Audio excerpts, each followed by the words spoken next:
quelque chose d'étrange se produit dans le silence de l'espace. Un objet traverse notre système solaire à une vitesse qui défie toute logique naturelle. Et ce qui inquiète le plus les scientifiques n'est pas ce qu'ils ont observé, mais ce qu'ils ne parviennent pas à expliquer. Lorsque l'administration spatiale nationale chinoise a publié les premières images, même les chercheurs les plus expérimentés ont ressenti un malaise familier, celui qui précède toujours la découverte que nos modèles sont incomplets. Ce malaise n'était pas infondé, car ce que nous appelons Atlas 3U pourrait être la première preuve que l'univers cache des structures que nous ne sommes pas encore prêts à comprendre. L'histoire commence de manière banale. Un objet détecté, catalogué comme comète, suivant une trajectoire prévisible. Mais dès les premières observations, les chiffres refusaient de s'aligner. Les panaches de matière s'étendant sur des millions de kilomètres dans l'espace suggéraient une évaporation massive, environ 5 milliards de tonnes par mois. Pour maintenir un tel taux, l'objet devait posséder une surface exposée au rayonnement solaire de plus de 1600 km.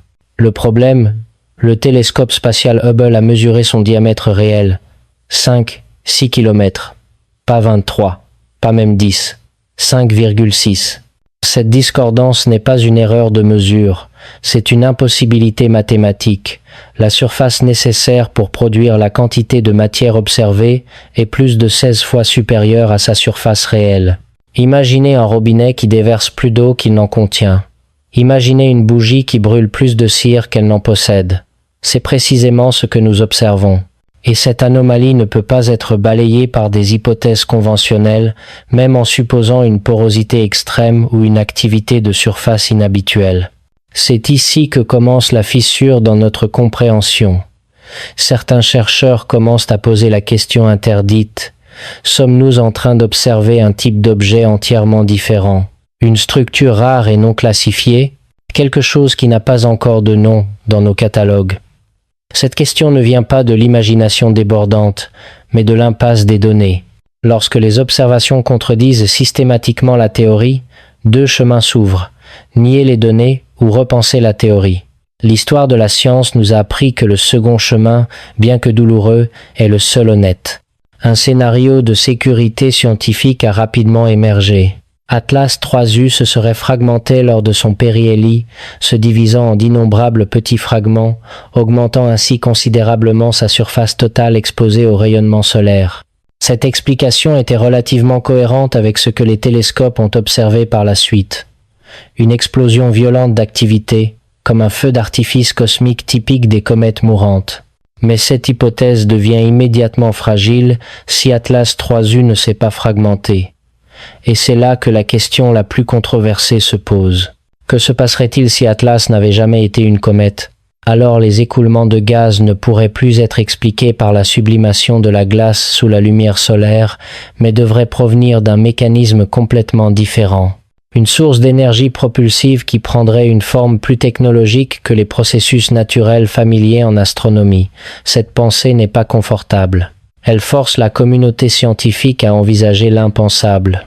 Le soupçon s'est intensifié lors de la comparaison d'Atlas avec Oumuamua, l'objet interstellaire qui a autrefois ébranlé la communauté scientifique. On estime qu'Atlas possède une masse 1 million de fois supérieure à celle d'Oumuamua. Compte tenu de cette échelle, certains chercheurs indépendants ont même avancé un chiffre choquant. La probabilité qu'il soit d'origine purement naturelle pourrait être aussi faible qu'1 sur 100 millions. Bien que cette estimation soit controversée, elle a suffi à rendre la communauté scientifique incapable de l'ignorer. D'un phénomène astronomique rare, Atlas s'est progressivement transformé en mystère captivant. Dans les scénarios les plus audacieux, certains suggèrent que l'humanité pourrait être témoin des premiers signes de technologie interstellaire, quelque chose qui jusqu'à présent n'existait que dans les modèles théoriques et la science-fiction. Chaque nouvelle donnée collectée est donc scrutée avec une prudence sans précédent, car même une seule anomalie pourrait modifier notre compréhension actuelle. La Chine a été la première à publier des images officielles d'Atlas capturées depuis l'orbite de Mars. L'orbiteur Tianwen-1 a photographié l'objet à une distance d'environ 29 millions de kilomètres, une distance suffisamment éloignée, mais permettant toujours la collecte de données scientifiques d'une valeur exceptionnelle. Les images initiales ont immédiatement provoqué un émoi dans la communauté de recherche. Au lieu d'une comète avec sa longue queue caractéristique, ce qui est apparu dans le cadre était un objet brillant sans queue clairement définie, se déplaçant à une vitesse décrite comme sans précédent pour les corps célestes de ce type. Une course silencieuse entre les puissances spatiales a également commencé. La caméra haute résolution de l'orbiteur de reconnaissance de Mars de la NASA a observé Atlas le même jour avec une résolution 3 fois supérieure à celle du télescope spatial Hubble. Selon les scientifiques, ces données pourraient être la clé la plus importante pour déchiffrer la véritable nature de l'objet. Cependant, à ce jour, les images complètes de la NASA n'ont pas été publiées, augmentant encore la curiosité et le scepticisme. Pendant ce temps, la Chine continue de détenir l'avantage informationnel. Les images publiées par la CNSA montrent que le noyau d'Atlas semble être enveloppé par un halo géant s'étendant sur des milliers de kilomètres dans l'espace, une caractéristique difficile à expliquer à l'aide de modèles cométaires traditionnels. Les chercheurs chinois ont créé une vidéo simulant la trajectoire de l'objet à travers le ciel martien comme une invitation publique pour que la communauté scientifique mondiale suive ce voyage mystérieux. Que signifient finalement toutes ces données ? L'humanité observe-t-elle une comète se désintégrant, un objet interstellaire possédant des propriétés jamais enregistrées auparavant, ou quelque chose d'entièrement en dehors des classifications existantes ? L'astrophysicien Avi Loeb avertit que si Atlas conserve sa structure intacte lors de sa prochaine approche, cela invaliderait la théorie de la fragmentation. Et si la fragmentation ne s'est pas produite, alors nous devrons accepter que cet objet défie nos modèles physiques fondamentaux. Puis est venue la découverte qui a tout changé, un signal radio émanant directement d'Atlas tout au long de son voyage dans l'espace interstellaire. Immédiatement, une question choquante s'est posée. S'agissait-il d'un message délibérément envoyé, d'un signe de progrès technologique, ou simplement d'un phénomène physique sans précédent ? Pour la première fois dans l'histoire, un signal radio a été détecté émanant d'une comète interstellaire. Cependant, en sciences spatiales, les ondes radio ne sont pas quelque chose d'étrange ou d'intrinsèquement artificiel. De nombreux corps célestes émettent ou absorbent un rayonnement radio par des processus physiques et chimiques entièrement naturels. Essentiellement, les ondes radio ne sont qu'une forme de lumière, pas différente de la lumière visible ou du rayonnement infrarouge. Mais leur apparition à ce moment sensible suffit à enflammer l'imagination publique. La découverte a été enregistrée à l'aide d'un radiotélescope situé en Afrique du Sud. Bien que le signal soit assez faible, il était clair et reproductible, suffisant pour une confirmation indépendante. Immédiatement après, les réseaux sociaux ont de nouveau explosé avec des spéculations sur des codes, des messages ou même une tentative de communication extraterrestre. Face à cette vague de spéculation, les scientifiques ont unanimement appelé au calme et à la patience. Une analyse détaillée a révélé que le signal apparaissait dans une plage de fréquences très spécifique déjà familière aux astronomes d'après les observations précédentes dans le système solaire. De nombreux groupes de recherche en Europe et aux États-Unis ont rapidement rejoint l'analyse et sont arrivés à la même conclusion. Ce signal correspondait parfaitement à un modèle établi, impliquant des radicaux hydroxyles formés lorsque la glace d'eau d'une comète se sublime sous l'influence de la chaleur solaire. Les fréquences enregistrées étaient de 1665 et 1667 MHz, précisément les raies spectrales caractéristiques de la molécule OH. Puis l'image finale est progressivement devenue claire. Le signal radio n'était ni un message ni un signal de transmission technologique. C'était une trace purement chimique, une preuve qu'Atlas était actif et libérait de l'eau comme une vraie comète. L'astrophysicien Avi Loeb, qui avait publiquement appelé à écouter la possibilité de signaux artificiels d'Atlas, devait s'attendre à un scénario différent. Mais cette fois, la réponse fournie par la science était une explication naturelle, froide et rigoureuse, et non une preuve d'intelligence extraterrestre.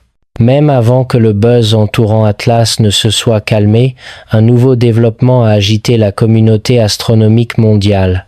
Un autre objet est apparu de manière inattendue dans le ciel, découvert par l'astronome criméen Gennady Borisov, un nom familier de sa découverte du deuxième objet interstellaire de l'histoire. Le nouvel objet, nommé C 2025 Vune-Borisov, a immédiatement attiré l'attention car son orbite semblait être presque alignée entre Atlas et la Terre. L'anomalie est rapidement devenue apparente. C 2025 Vune n'avait pratiquement aucune queue discernable, une caractéristique qui a immédiatement rappelé Atlas à beaucoup. Sur les réseaux sociaux, des théories spéculatives se sont rapidement répandues, suggérant qu'il pourrait s'agir d'une sonde plus petite séparée ou lancée d'un objet plus grand au préalable. Ces spéculations ont été alimentées lorsque les mesures initiales ont montré que l'orbite de C 2025 Vune avait une inclinaison de plus de 113 degrés, très proche de celle d'Atlas. Mais à mesure que les analyses officielles finales sont terminées, l'image de C 2025 Vune devient progressivement plus claire. Les données confirment que le nouvel objet ne provient pas de l'espace interstellaire, mais plutôt du nuage d'Oort, la région entourant le bord extérieur du système solaire. Malgré sa grande inclinaison orbitale et l'absence quasi totale de queue, ce qui le rend inhabituel par rapport à de nombreuses comètes familières, C 2025 Vune-Borisov entre finalement dans le domaine des phénomènes naturels connus. Ce n'est pas un objet extraterrestre ni un messager mystérieux, mais simplement une comète inhabituelle qui est apparue à un moment sensible, prise par inadvertance dans le tourbillon de spéculations entourant Atlas. Bien que les hypothèses extrêmes aient été réduites, les avertissements ne se sont pas arrêtés. L'astrophysicien Avi Loeb a franchement déclaré le scénario le plus inquiétant. Si Atlas est effectivement un objet artificiel, la Terre serait complètement sans défense. Cet objet se déplace à une vitesse de plus de 221 000 km/h, 3 fois plus vite que la fusée la plus rapide que l'humanité ait jamais construite, et est environ 50 fois plus grand qu'Oumuamua. Dans le scénario hypothétique où il changerait soudainement de cap vers la Terre, les conséquences seraient dévastatrices, dépassant de loin tout scénario de collision d'astéroïdes simulé. Cependant, Loeb a également souligné qu'avec les risques potentiels, cela pourrait être une opportunité sans précédent. Si Atlas est le produit d'une technologie extraterrestre, l'étudier pourrait ouvrir la porte à des connaissances bien au-delà des limites actuelles, de la physique fondamentale à l'avenir de la civilisation humaine. Dans ce scénario, Atlas ne serait plus une menace, mais la clé d'un bond historique en avant. Pendant que les débats se poursuivent, la NASA et l'Agence spatiale européenne continuent de surveiller étroitement l'orbite et le comportement de l'objet. Leur position officielle reste cohérente et prudente. Atlas est un rocher de l'espace interstellaire ne posant aucune menace directe pour la Terre et jusqu'à preuve du contraire, il ne s'agit que d'un mystère scientifique particulier et non d'un signe de menace imminente ou d'une civilisation extraterrestre frappant à la porte. Mais voici la vérité inconfortable que personne ne veut admettre. Le danger est réel mais il ne vient pas de l'espace. Le véritable danger vient d'ici, sur Terre, de la désinformation. Du déni de la science, des voix qui revendiquent l'autorité mais propagent de la fausse science, nient le changement climatique et se détournent des vaccins. Lorsque ces messages émanent d'enseignants, de politiciens ou de dirigeants, les conséquences ne sont pas seulement une confusion individuelle, mais un déclin collectif, plongeant une société entière dans une spirale d'ignorance systémique. Tout au long de l'histoire, l'humanité a reçu à plusieurs reprises la même leçon tacite: éteignez la flamme de la connaissance. En savoir moins signifie moins de confusion, moins de questions, moins d'anxiété. Mais la réalité est tout à fait le contraire. C'est précisément l'ignorance qui rend la société la plus susceptible à la manipulation, à la peur et à la division. L'humanité n'est pas un troupeau de moutons nés pour suivre aveuglément des déclarations vides.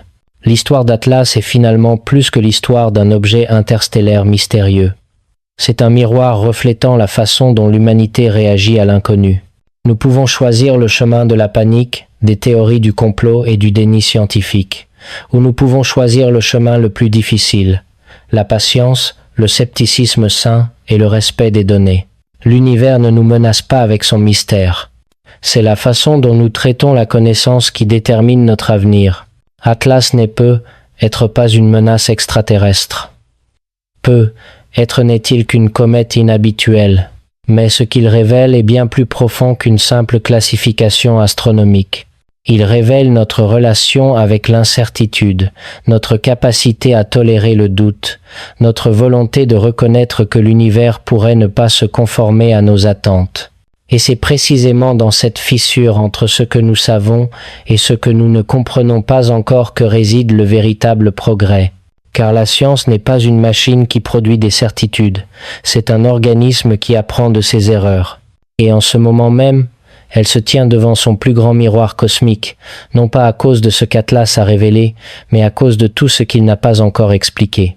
Deux chemins s'offrent à nous. Continuer à répéter des modèles qui n'expliquent pas l'univers, ou entrer dans une zone de turbulence où les vérités n'ont toujours pas de nom. Si vous êtes arrivé jusqu'ici, vous savez déjà quelle réponse sera la plus honnête. Et à ce stade, je voudrais vous inviter à poursuivre cette enquête. Abonnez-vous à la chaîne dès maintenant. Car ce que nous faisons ici n'est pas un divertissement. C'est une résistance au conformisme intellectuel.